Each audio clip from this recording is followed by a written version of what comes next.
Luar biasa. Gak berasa ya tadi saya lihat, udah cantik.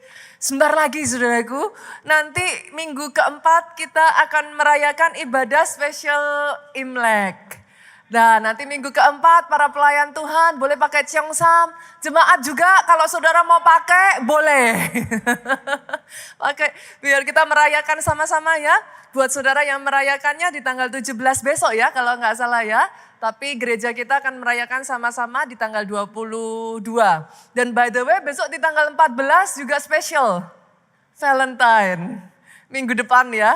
Nah, kita akan merayakan Valentine juga. Hari ini saudaraku saya akan masuk pada bagian yang kedua dari seri firman Financial Wonder. Di bagian yang kedua ini saya akan berbicara tentang satu judul firman, hatinya. Bukan sekedar hartanya.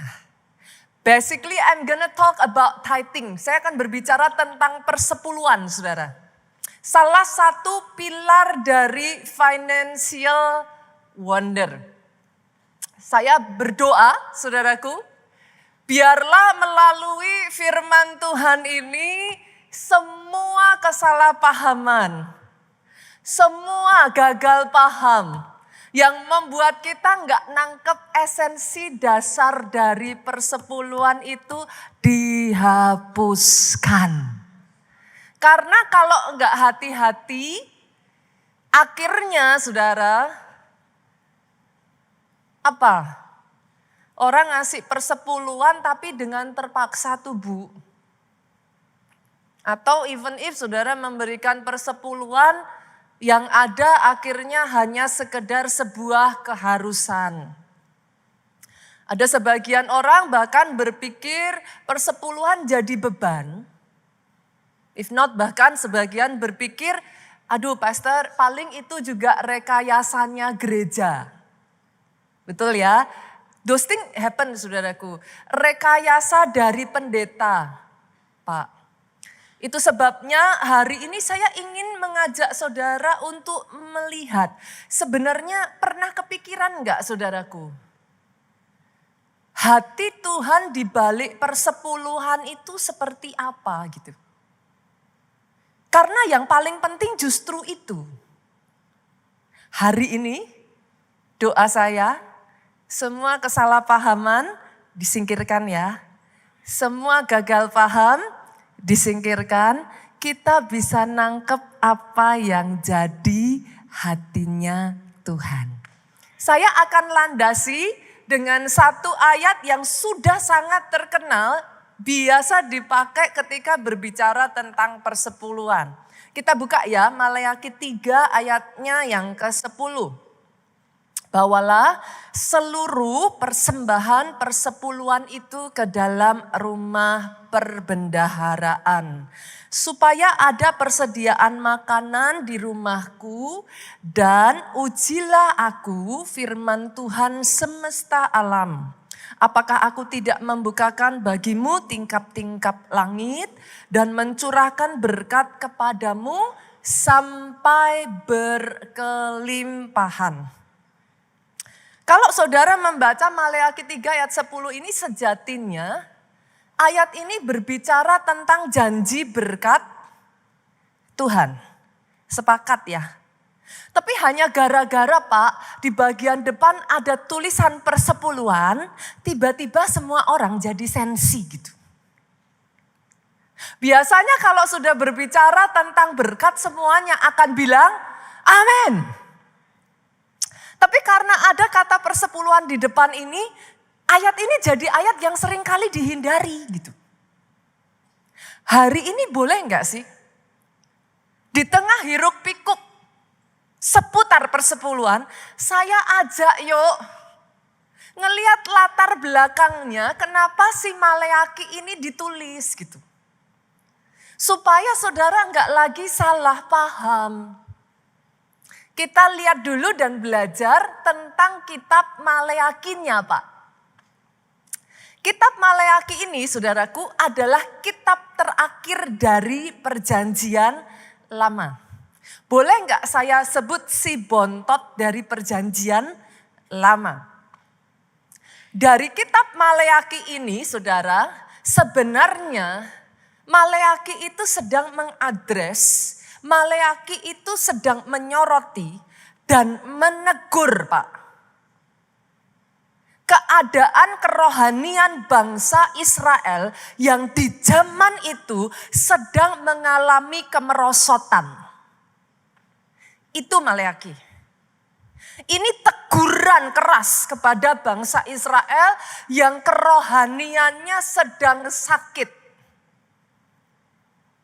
Itu sebabnya kalau saudara memperhatikan dari Maleaki ke Matius,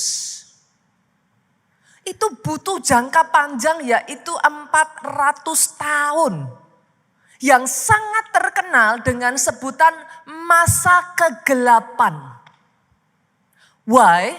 Karena sejak dari Maleaki ini diperdengarkan, saudaraku, bangsa Israel tidak mengindahkan peringatan Tuhan. Di titik itulah bangsa Israel mengalami degradasi, penurunan kerohanian yang sangat parah, sampai 400 tahun itu tidak terdengar suara Tuhan.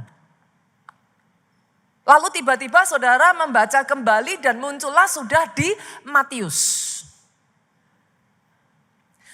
Maleaki 3 ayatnya yang ke-10 yang baru saja kita baca ini, jangan disalahpahami ya saudaraku, itu bukan inti dasar dari Maleaki. Pasal 3 ayat yang ke-10 itu kayak Maleaki itu nyenggol gitu loh, gimana sih? Tuhan tuh nyenggol bangsa Israel untuk mereka bisa melihat keadaan yang sudah menurun dan merosot kerohaniannya. Tapi kalau saudara tarik mundur di pasalnya yang pertama, coba saudara boleh buka ya, kita lihat ya. Supaya nanti saudara nggak salah paham gitu. Di pasalnya yang pertama, di sana itu Tuhan itu justru kasih judul di perikop pertamanya itu Tuhan mengasihi Israel. Tuhan tuh ngomong sama seperti bapak dengan anaknya gitu. Sama seperti Tuhan dengan hambanya. Tapi kalau bapak sama anak, emangnya anak tuh gak seharusnya ya memberikan rasa hormat sama orang tua gitu. Tuhan tuh ngomong saudara. Tapi kamu menghina aku kata Tuhan. Bangsa Israel ngomong dengan cara apa kami menghina engkau Tuhan? Tuhan ngomong, no tuh kamu ngasih aku persembahan roti tapi rotimu roti cemar. Saudara lihat itu Tuhan sedang mengadres bagaimana bangsa Israel itu sudah bertindak begitu rupa yang menjadi sebuah penghinaan buat Tuhan. Kamu ngasih aku persembahan dalam bentuk binatang tapi binatangnya buta. Saudara lihat tuh terus turun ke bawah. Kamu ngasih aku binatang tapi binatangnya timpang, binatangnya cacat.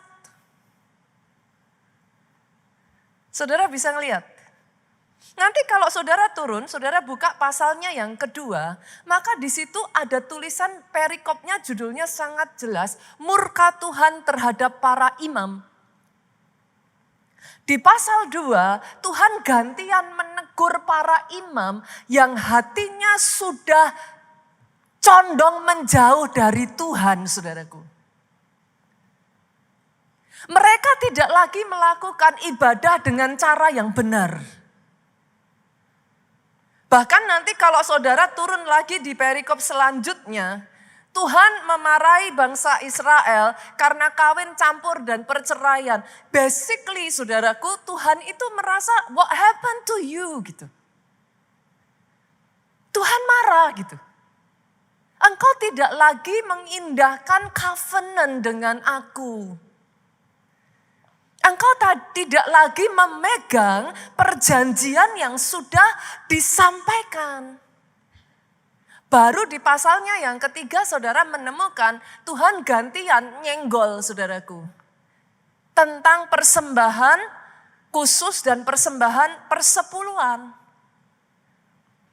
Tapi basically kalau saudara bisa melihat semuanya itu, Tuhan itu sedang mengadres tentang spiritual issue.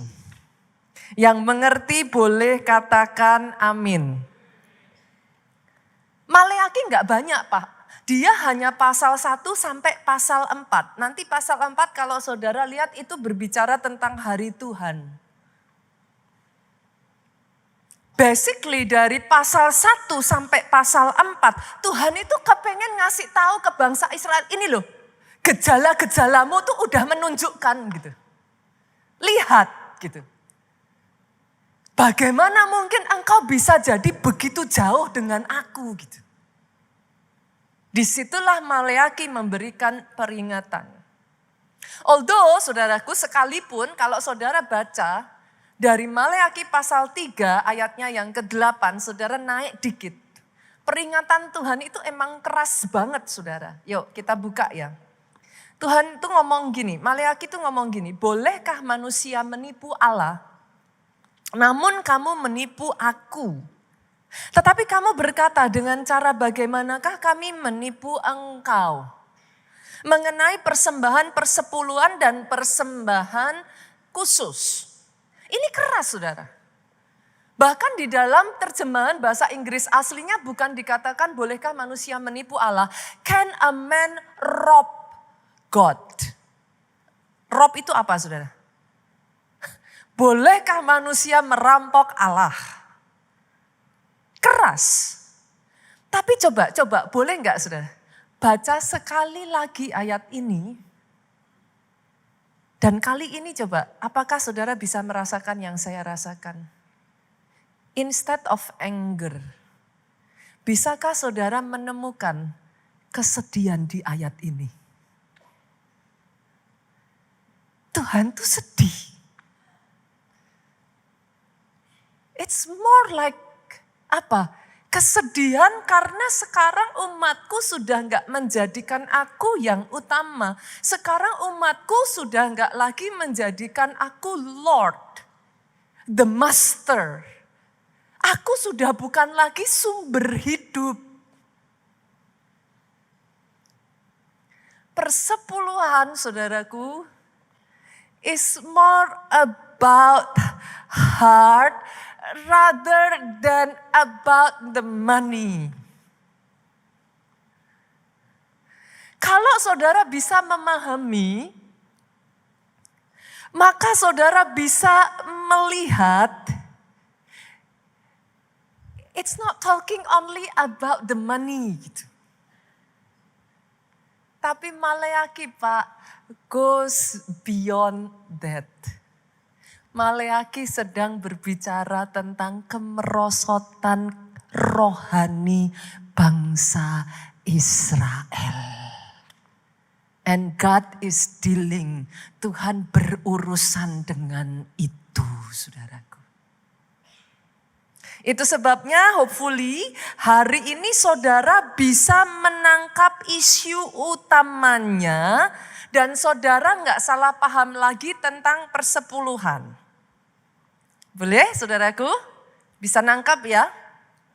So it's not talking only about persepuluhan, tetapi satu kondisi keseluruhan dari bangsa Israel yang sedang degradasi rohaninya. Sampai di situ sudah nangkap dulu? Boleh saya lanjutkan lagi? Hal-hal yang seringkali membuat salah paham. Oke ya. Tahukah saudara bahwa persepuluhan itu tidak dimulai dari hukum Taurat. Persepuluhan sudah ada jauh sebelum zamannya Musa. Why do you say that, Pastor? Karena ada sebagian orang yang ngomong sama saya, Pastor, persepuluhan itu kan urusan hukum Taurat. Sekarang udah bukan zamannya lagi hukum Taurat. Padahal kebenarannya, sorry to say, makanya saya sering ngomong, saudaraku kalau lihat di YouTube hati-hati gitu. Kelihatannya emang benar. Tapi belum tentu benar. Persepuluhan itu sudah go way back. Sebelum Musa. Which is di zamannya Abram.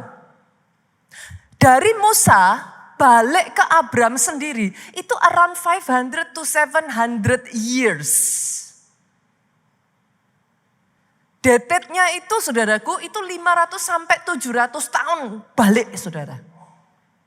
Dan by the way masih dilakukan sampai zamannya Yesus. Itu ayatnya ada semua. Jadi instead buat saudara yang berkata, logika saya boleh nggak saudara masuk akalnya. Kalau dia tidak dimulai dari tidak dimulai dari hukum Taurat. Dia tidak berhenti sampai hukum Taurat. Logiknya kan? Karena persepuluhan diawali bukan sebagai hukum. Nanti saya akan bahas saudara. Supaya saudara nggak lagi salah paham. Persepuluhan dimulai sebagai prinsip iman. Dari pendahulu leluhur bapak-bapak iman. Yang dimulainya sesederhana dari hati yang mengasihi dan mengakui He is our master. Dia sumber. Jadi buat saya, apa ya saudaraku, ketika persepuluhan ini diperdebatkan, saya itu berpikir di titik mananya ya yang salah gitu. Karena sejak dari awal ibaratnya ilustrasinya gini saudara, ada seorang anak nih, dia sayang sama mamanya. Dia tahu di rumahnya nggak ada ART yang membantu mamanya. So every night anak ini saudaraku karena melihat mamanya yang sudah capek. Tanpa disuruh dia itu bantu mamanya cuci-cuci piring gitu. But then anak yang lain enggak bu gitu. Hanya si anak ini. Terus sampai satu ketika waktu berjalan. Mamanya ngomong sejak hari ini. Diperlakukan aturan. Setelah makan cuci piring sendiri-sendiri gitu kan. Pertanyaan saya, apakah karena aturan itu diberlakukan lantas kemudian anak itu jadi berhenti cuci piring? Apakah aturan itu diberlakukan dan jadi kemudian anak itu cuci piring gara-gara ada aturan? Make sense nggak logikanya? Sejak dari awal, persepuluhan itu tidak dimulai dari hukum Taurat. Thus, itu sebabnya tidak pernah berhenti sampai ke hukum Taurat. Dia sudah ada go way beyond, back there, di zamannya Abram.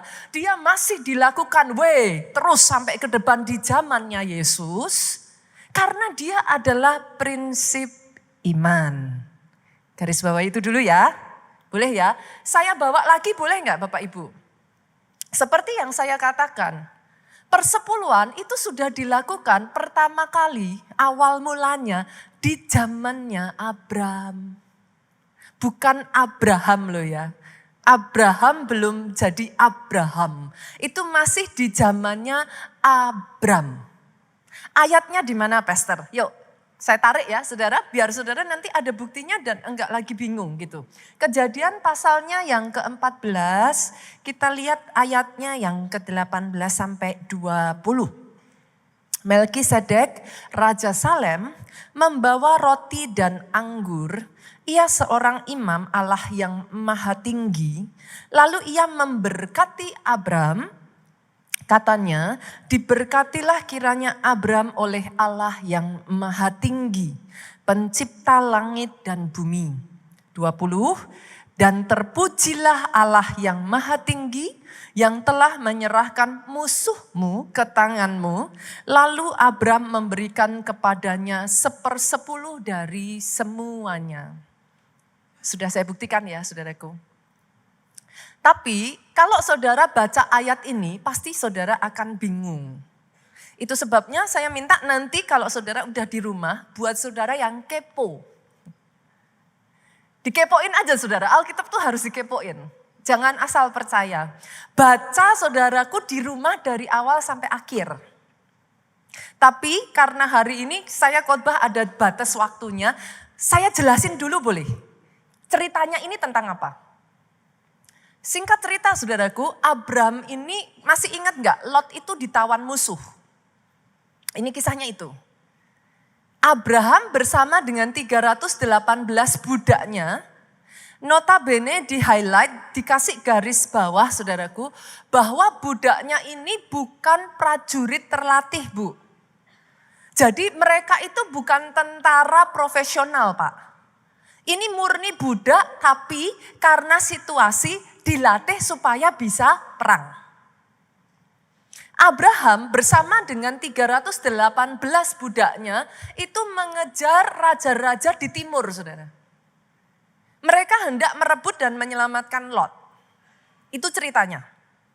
Hebatnya, dengan 318 budak yang notabene bukan prajurit terlatih, Abraham berhasil mengalahkan 4 raja sekaligus. Menyelamatkan Lot, mendapat sangat banyak harta rampasan. Berapa banyak dari saudara yang setuju dengan saya? It must be God. 318 budak gak bisa apa-apa, cuman dilatih karena terpaksa ngelawan 4 raja dengan tentara sebesar itu. Menang. Kita setuju ya? Itu dari Tuhan.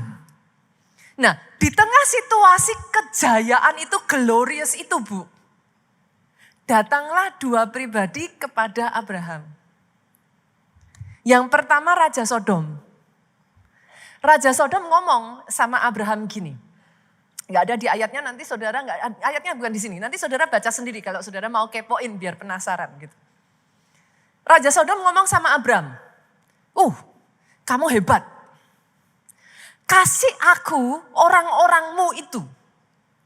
Notabene Raja Sodom ini diselamatkan sama si Abram saudaraku. Kasih aku orang-orangmu, aku akan mengganti dengan sangat banyak harta. Ini tawaran yang menarik kan saudara? Tawaran yang tidak bisa dilewatkan. Tapi tengah si Raja Sodom ini ngomong, datanglah Raja Salem, Melkisedek, Imam Allah yang maha tinggi saudara. Pada saat Raja Salem itu datang, dia ngomong ini. Terpujilah Allah yang maha tinggi yang telah menyerahkan musuhmu ke tanganmu. Ternyata, pastor, urusannya apa dengan persepuluhan? Perkataan Raja Salem ini sepersekian detik menyadarkan Abraham kembali. Di titik sepersekian detik ini, Abraham disadarkan bahwa kemenangan ini bukan karena aku hebat. Kemenangan ini bukan karena strategiku. Kemenangan ini bukan dari kebesaranku. Tapi pemberian Tuhan. Bahkan Abraham mengatakan kepada kepada Raja Sodom, saudaraku, aku tidak akan menerima pemberianmu supaya jangan engkau berkata. Raja Sodomlah yang membuat Abraham menjadi kaya. Di titik itulah Alkitab mencatat, lalu Abram memberikan kepadanya 1/10 dari semuanya. Saudara bisa nangkep gak penjelasan ini? Pak, persepuluhan itu lahir dari satu prinsip iman yang menyadari Tuhanlah sumber segala kemenangan, sumber segala berkat, sumber segala kehidupan. itu bukan lahir dari paksaan. Bukan lahir dari hukum. Dan tahukah saudara, siapa orang berikutnya yang mengikuti jejak Abraham? Yakub. Apa yang terjadi pada Yakub? Saya bawa lagi boleh Bapak Ibu? Jadi nangkep gak ya? Jadi lebih mengerti gak? Jadi jangan hanya sekedar asal diperdebatkan aja, tapi hopefully saudara bisa nangkep esensinya gitu. Apa titik utamanya supaya gak gagal paham? Yakub adalah orang berikutnya yang mengikuti jejak bapak leluhurnya. Terjadi pada saat dia lari dari Esau. Pada saat dia lari dari Esau, Yakub tuh gak bawa apa-apa saudaraku. Di dalam pelarian itu Pak, Alkitab mencatat Yakub itu bahkan menggelandang saudara dari satu padang gurun ke padang gurun, saudaraku, dia lari. Dia nggak bawa apa-apa selain baju yang melekat di badannya dan satu tongkat. Bahkan Alkitab mencatat dia tidur beralaskan batu. Maaf Bapak Ibu, ada di sini yang keadaannya lebih parah dari Yakub. Saudara tidur beralaskan batu. Senggol kiri kanan, Tuhan sudah memberkati engkau luar biasa. Kita alasnya bantal empuk. Yang semangat aminnya yang paling keras. Enggak ada di sini yang tidur di atas batu. Aminnya boleh lebih keras lagi. Nah, di tengah keadaan itulah, kalau saudara nanti baca, kita buka ya saudaraku. Tuhan memberkati Yakub. Yakub itu ngalami perjumpaan pribadi dengan Tuhan. Kita lihat, Kejadian maju ya. Kejadian pasalnya yang ke-28, saudaraku, kita lihat ayatnya yang ke-15. Tuhan ngomong, sesungguhnya aku menyertai engkau. Aku akan melindungi engkau kemanapun engkau pergi. Aku akan membawa engkau kembali ke negeri ini. Sebab aku tidak akan meninggalkan engkau. Ini Tuhan berjanji sama Yakub. Melainkan tetap melakukan apa yang kujanjikan kepadamu. Di momen itu, kalau saudara masih ingat, pernah nggak baca di dalam Alkitab bagaimana Yakub melihat tangga naik sampai ke atas surga. Di situ dia melihat malaikat turun naik dari tangga itu. Disitulah for the first time Yakub mengalami perjumpaan pribadi dengan Tuhan, saudara. Kalau tadinya buat Yakub, Allah yang dia sembah itu adalah Allahnya Abraham dan Ishak bapaknya. Tapi di momen inilah saudara, ketika dia melihat malaikat turun naik itu, keesokan harinya dia bernasar. Kita buka ya, ayatnya yang ke-20 sampai ayatnya yang ke-22. Lalu bernasarlah Yakub, jika Allah akan menyertai dan akan melindungi aku di jalan yang kutempuh ini. Memberikan kepadaku roti untuk dimakan dan pakaian untuk dipakai. Sehingga aku selamat kembali ke rumah ayahku. Maka Tuhan akan menjadi Allahku. Saya nggak tahu berapa banyak di sini yang engkau hadir karena your parents. Engkau beribadah because of your family, keluargamu mengharuskan. Tapi boleh enggak sih hari ini saudaraku saya berdoa di tempat ini ya. Tuhanmu bukan dari kata orang. Saya berdoa sama seperti Yakub. Engkau mengalami perjumpaan pribadi dengan Tuhan. Itu bukan lagi Allahnya Abraham, itu bukan lagi Allahnya Ishak, tetapi Tuhan menjadi Allahku. Dan batu yang kudirikan sebagai tugu ini akan menjadi rumah Allah. Dari segala sesuatu yang engkau berikan kepadaku. Nah ini, disinilah Yakub ngomong saudaraku. Akan selalu ku persembahkan 1/10 kepadamu. Saudara bisa ngelihat gak ya? Ini nih deklarasi iman loh. Yakub punya apa? Kok berani-berani ngomong ini? Dia gak punya apa-apa. Tapi di titik ini dia ngomong, dari segala sesuatu yang engkau berikan kepadaku. Kalimat ini sejujurnya saudaraku sedang mengatakan kepada Tuhan, kalau nantinya di kedepan hari aku yang gak punya apa-apa ini jadi punya sesuatu, asalnya dari engkau. So hopefully saudara bisa melihat it is more, ini berbicara lebih tentang prinsip iman. Hai, sekarang saudara bisa ngerti kenapa saya sedih kalau ini diperdebatkan. Karena ini lahirnya bukan dari hukum.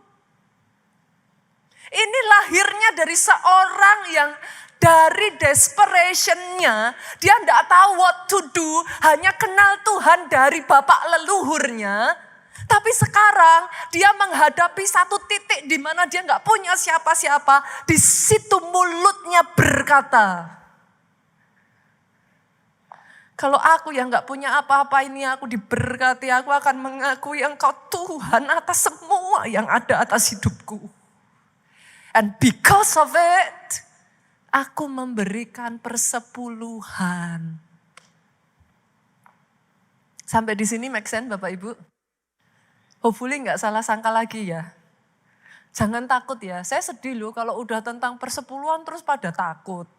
10/10 terus pada menghindar. Lah ya kenapa toh saudara? Betul? Dari 2 kisah ini, saya kepengen mengajak saudara belajar. Ada titik-titik tentang 10/10 yang saudara bisa pelajari dari 2 kisah baik Abram maupun Yakub ini.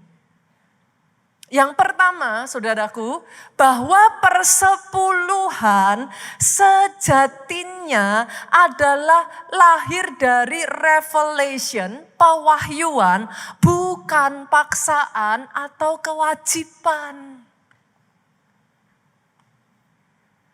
Itu munculnya Abraham sampai ngomong, aku bukan mau Abraham tuh nggak ada yang maksa loh saudaraku. Siapa yang maksa? Nggak ada yang mewajibkan. Itu keluar dari hatinya yang paling dalam. Pada saat sepersekian detik dia diingatkan oleh Raja Salem, Tuhanlah yang memberikan engkau kemenangan. Dari situ dia ngomong sama Raja Sodom, aku gak akan terima hartamu supaya jangan orang nantinya berkata Sodomlah yang membuat Abram menjadi kaya. 10/10 haruslah lahir dari revelation. Bukan paksaan. Itu sebabnya di gereja kita ya saudaraku bicara tentang 10/10 ini. Saudara, berapa banyak yang sudah berjemaat di sini lebih dari 10 tahun angkat tangan? Oke, saya lihat tangan-tangan terangkat. Ada lagi. Ada nggak yang sudah berjemaat di sini lebih dari 15 tahun? 15 tahun agak susah ya saudara, gereja kita juga. 10 tahun lah sampai di situ aja. Bagi saudara yang angkat tangan tadi, boleh angkat tangannya lagi? 15 tahun katanya. Kita kasih tepuk tangan. Karena Pak Didi udah dari Solo sih. Udah sejak dari Solo. Saya tanya Pak Didi, sejak dari zaman Solo, pernah nggak ditelepon sama pendetanya, Pak Didi sorry belum ngasih 10/10. Gini katanya. Sorry saudaraku, karena di gereja ini kita sangat menghargai. Itu antara saudara dengan Tuhan. Itu urusan masing-masing. Gak pernah ada paksaan. Itu sebabnya hari ini tanggalkan semua tameng. Tanggalkan semua beban. It's between you and your God. Karena persepuluhan seharusnya lahir dari hati yang menyadari dia sumber dari semua berkat dalam hidupku. Boleh ya, garis bawahi ini ya. Sejak dari hari ini keluarga Allah kalau mau diajak debat urusan persepuluhan, bilangnya apa? Gak usah debat. Karena buat saya persepuluhan adalah revelation. Bukan beban, bukan paksaan, bukan tuntutan. Tapi saya sadar aja, saya gak akan jadi kayak gini hari ini kalau bukan karena Tuhan. Itu sebabnya hatinya yang seperti itu, Bu. Yang nyentuh hatinya Tuhan. Make sense? Boleh? Boleh ya. Yang kedua, yang kita belajar dari Abraham dan Yakub itu adalah persepuluhan merupakan sebuah deklarasi iman.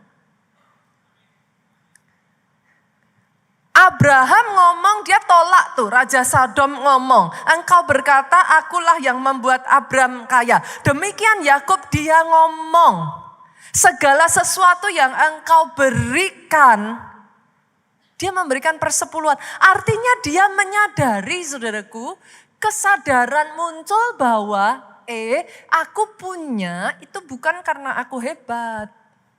Yes, kita berusaha, yes kita kerja, tapi kalau bukan berkat Tuhan gak mungkin kita ada hari ini. Saya kasih ilustrasi simple ya. Berapa banyak di sini yang sudah punya anak? Coba lambaikan tangannya. Oke. Orang tua yang sudah punya anak tentunya setuju dengan saya. Adalah sukacita buat seorang orang tua itu untuk ngasih sesuatu buat anak. Saudara ngasih itu gak usah disuruh.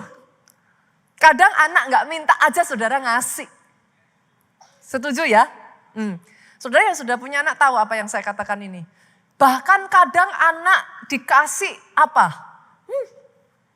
Itu aja ya saudara kita tetap ngasih kok. Tapi pernah gak nih ibu-ibu khususnya ya yang geng tisu? Pernah nggak mewek gara-gara anaknya dibeliin makanan atau es krim, nggak langsung lari pergi dimakan sendiri, tapi balik ke ibu-ibu, ke saudara terus ngomong, Ma mau makan es krimnya nggak? Coba mama rasain. Thank you ya Ma. Wah itu geng tisunya langsung keluar saudara. Itu bukan masalah apa sih kayak gimana saudara, itu bukan keharusan untuk anak itu balik. Tapi ketika anak itu ngelakuin itu sebagai seorang ibu yang kita ngasih, orang seluruh es krimnya aja kita kasih kok. Kita gak perlu ngambil es krimnya dia, kita mau beli sendiri juga bisa. Tapi ketika itu anak ngasih barang cuman secumit aja, itu meleleh di hati. Itu seolah-olah seperti kayak deklarasi dan understanding. Dia mengakui ini dari mami. Aku dapat karena mami kasih. Bisa ditangkap Bapak Ibu? Saya berdoa ya saudara. Boleh gak sih mulai hari ini ya. Saudara gak ada lagi di dalam nama Yesus saya berdoa ya. Saya tahu bahwa ada luka-luka, saya tahu, saya tidak menutup mata saudaraku. Yes, ada yang memanfaatkan, ada yang punya niatan gak baik. Saya tidak menutup mata terhadap itu. Tapi hari ini saya berdoa loh, firman Tuhan ini menghapus semua kecurigaan, menghapus semua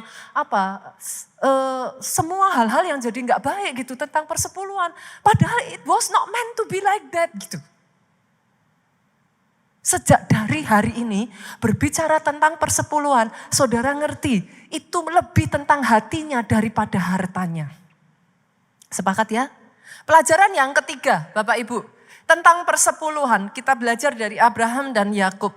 Persepuluhan sejatinya mengubah arah hati. Dari aku menjadi Tuhan. Pada saat Abraham memberikan persepuluhan, dia itu sadar sepersekian detik dia lupa, dia berbangga. Kalau aku sampai kayak gini nih ya, gak heran orang aku kerja keras kok. Aku ngelatih loh, itu sampai segitu loh, budak aja bisa menang loh, ngelawan prajurit.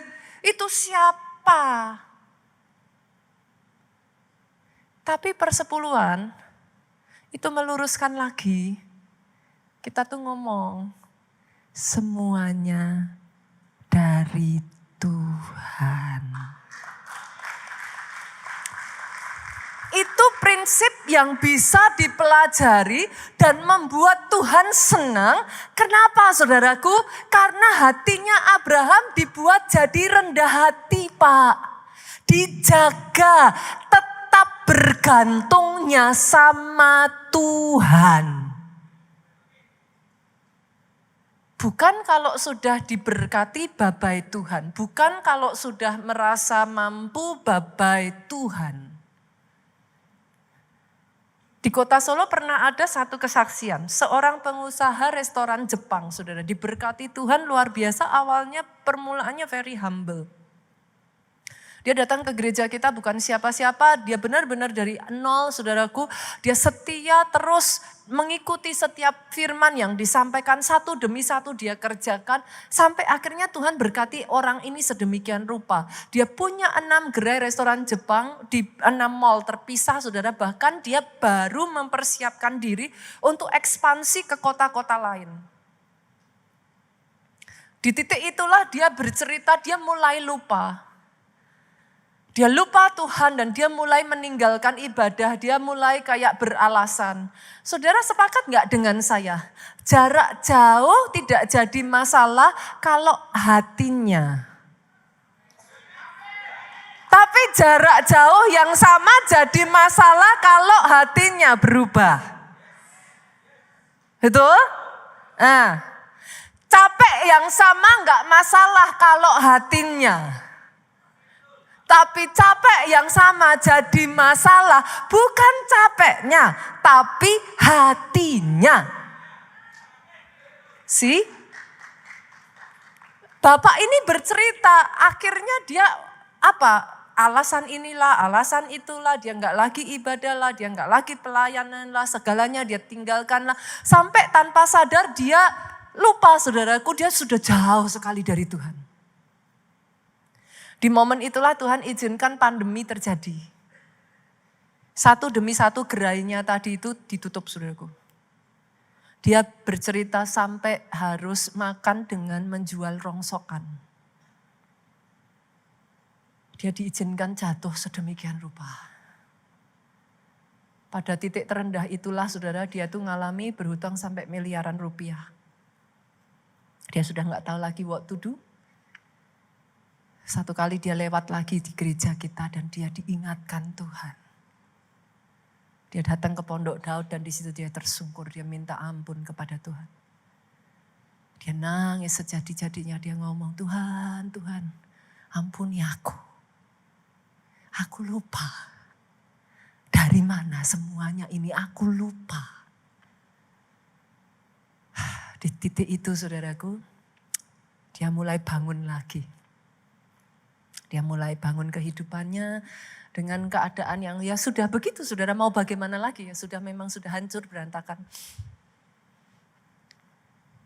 Pelan-pelan dia mulai ikuti lagi satu-satu. Dia rajin beribadah lagi. Dan dia berkata, Tuhan, dengan seberapa yang aku punyai, aku berjanji.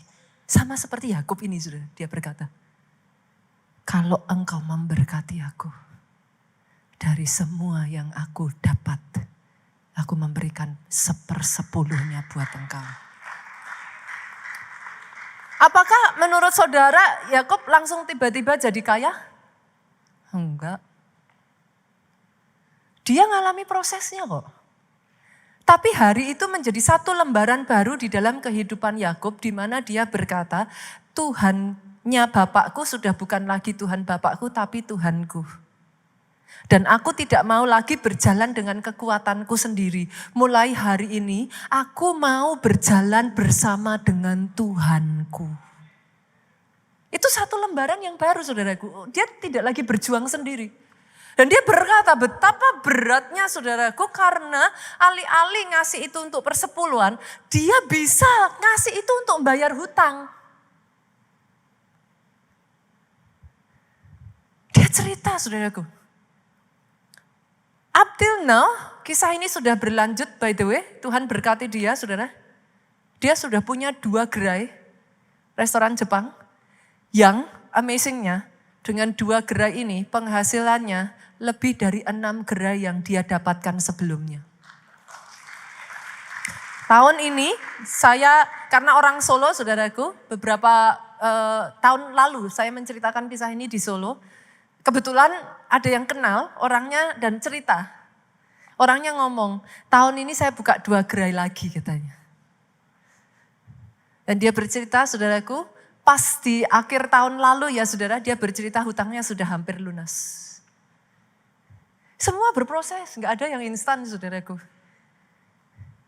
Tapi ketika engkau meluruskan hatimu, fokusmu, Dia yang utama, Dia sumbernya, maka Dia akan meluruskan jalan hidupmu.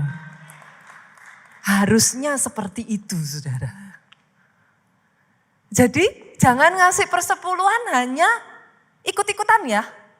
Harus tahu ya, esensinya harus nangkep dulu ya. Sehingga saudara nggak kepaksa. Saudara juga jangan ngasih persepuluhan karena takut. Katanya kalau nggak ngasih perpuluhan nanti nggak diberkati Tuhan. Jangan.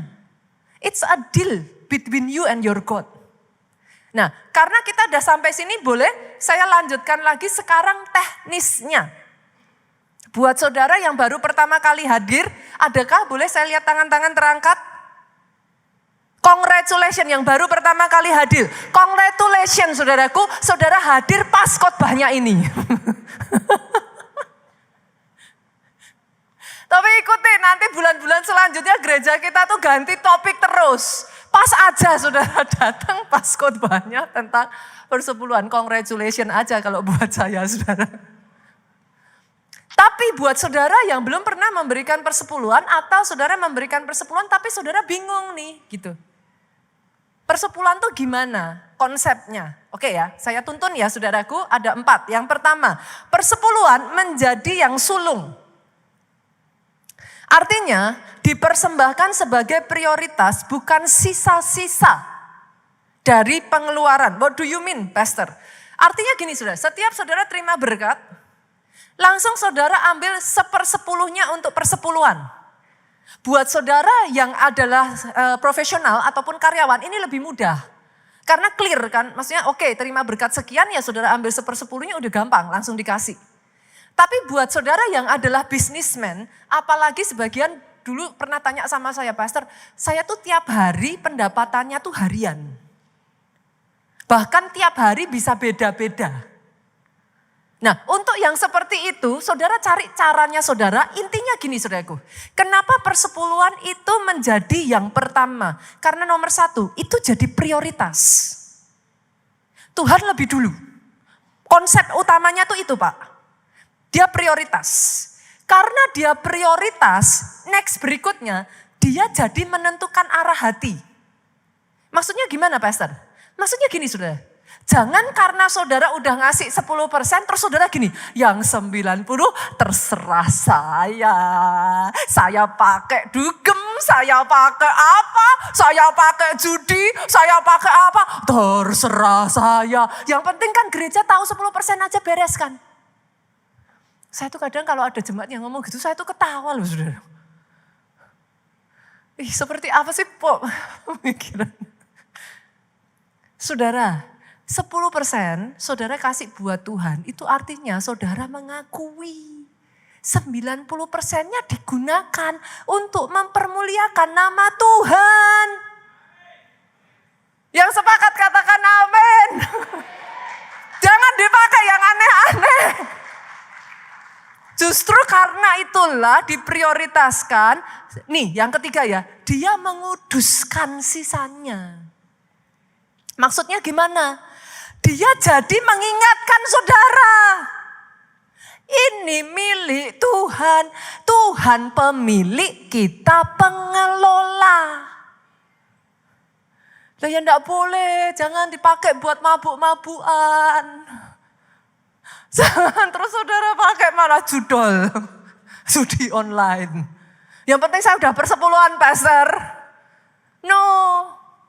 Make sense? Boleh ya? Nangkap ya? Yang kedua, yuk. Yang kedua. Persepuluhan diberikan di rumah Tuhan. Maleakhi 3 ayat 10 tadi. Berikan ke rumah perbendaharaan supaya ada roti. Maksudnya saudara maksud gak? Ada roti apa? Untuk semuanya ini bisa berjalan, semuanya itu membutuhkan pendanaan Bapak Ibu. Supaya terus firman itu diberitakan. Makanya persepuluhan diberikan ke rumah perbendaharaan.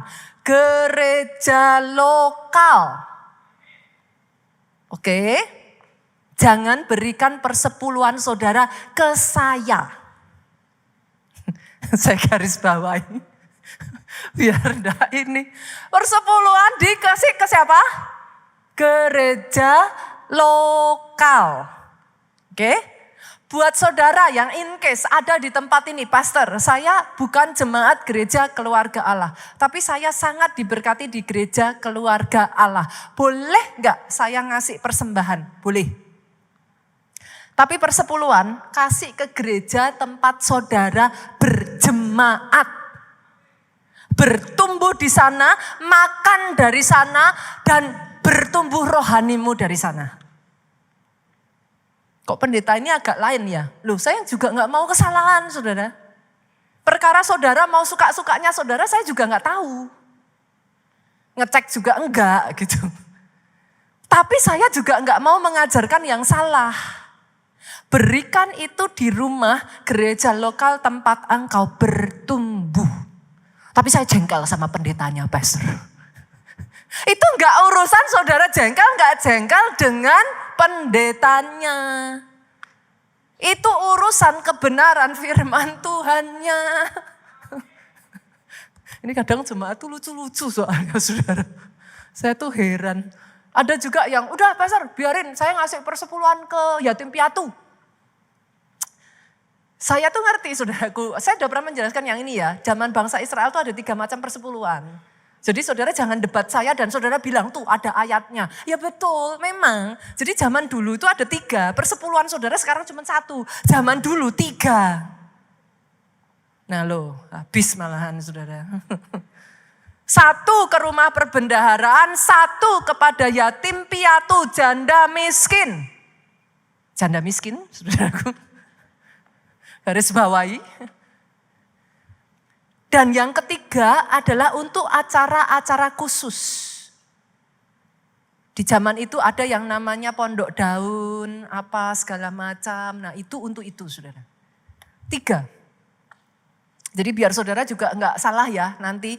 Berarti gimana pastor kalau saya mau ngasih untuk yatim piatu masa enggak boleh? Boleh, tapi itu bukan persepuluhan. Senggol kiri kanan, kenapa sih enggak dijalanin aja yang benar gitu? Kok suka-sukanya sendiri gitu. Ikuti gitu saudara. Seperti apa aturannya tuh diikuti gitu. Oke ya? Oke kita lanjut lagi biar penangkapannya gak salah. Yang ketiga, persepuluhan dikembalikan dengan sikap hati yang baik. Jujur. Dengan ketaatan. Udah saudara, gimana ngomongnya? Gak usah tawar-tawaran. Tahu saudara ngasih berapa penghasilan saudara saya nggak tahu. Itu urusan saudara dengan Tuhan.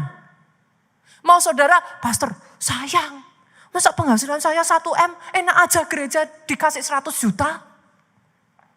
Saya kasih 10 juta aja ya pastor. Itu urusan saudara dengan Tuhan.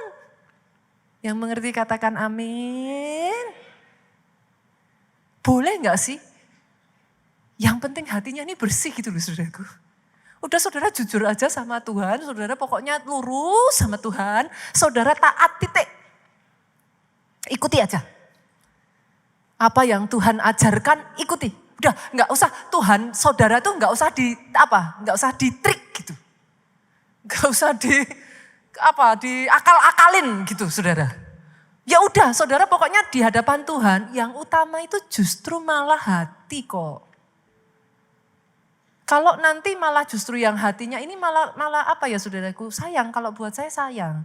Saudara pokoknya berurusan aja dengan Tuhan. Yang penting saudara jujur aja, saudara terbuka aja, saudara taat aja, nggak usah dimanipulasi gitu.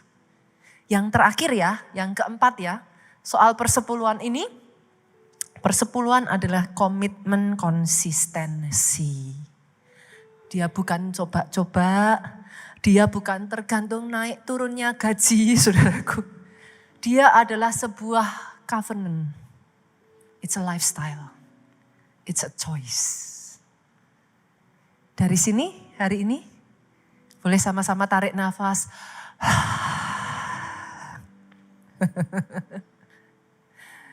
Saya bersyukur saudaraku. Gak ada lagi kecurigaan ya, gak ada lagi. Semuanya bisa memahami, biar diluruskan. Nanti kalau saudara bingung mau jelasin daripada salah, saudara kasih aja YouTube-nya gitu aja sudah beres. Saya mau diserang juga gak apa-apa, ya sudah. Mau diperkarakan apanya ya sudah. Yang penting bagian saya sebagai seorang hamba Tuhan mengajarkan kebenarannya.